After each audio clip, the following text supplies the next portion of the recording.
live with the news where you live. 8 News at 6 starts now.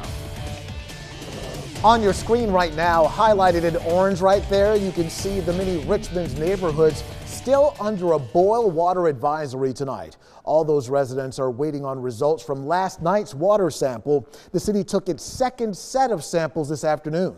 You're watching 8 News at 6. I'm Eric Phillips. I'm Deanna Albritton. We have team coverage tonight. Later, 8 News reporter Allison Williams will show us how some community members are stepping in to help. But first, 8 News reporter Sierra Krug joins us live in studio tonight. And Sierra, you spoke with an engineer specializing in water infrastructure who's familiar with Richmond's water treatment woes.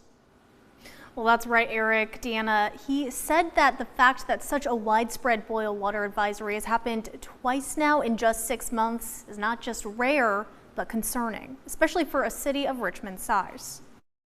They say history repeats itself. I believe both the January event and this event could have been prevented. The city of Richmond finding itself in hot water again. Many residents under a boil water advisory still haunted by the nearly week-long crisis back in January. And just last month, another malfunction led to a spike in fluoride levels. Now we're told this recent decrease in water pressure and the subsequent boil water advisory came from clogged filters at the plant. City officials blaming this incident on heavy sediment loads in the James River. But I spoke with forensic engineering expert Joel Paulson, who's not convinced. I don't necessarily agree with the city when they say the sediment load was too high in the river. If this was a result of the sedimentation basin being overloaded and ineffective, that really needs to be monitored. Paulson tells us in his experience, sedimentation basins are generally cleaned every 1 to 7 days to avoid filters being clogged. Based on his expertise, he says Tuesday's incident, while entirely separate from January's failure, is once again indicative of larger scale operating issues that need to be fixed. If the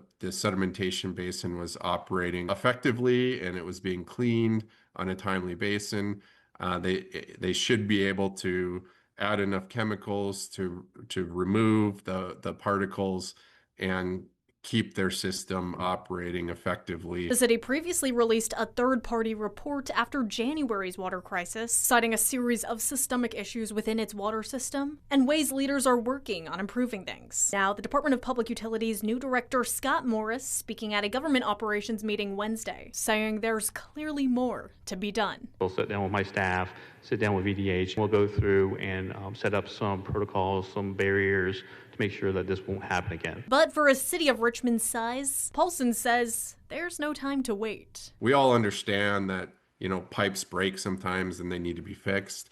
But to have the water plant go down twice in less than 6 months is a serious concern that the state should be looking at. I have reached out to the city to learn more about their standard operating procedures for cleaning these pieces of equipment.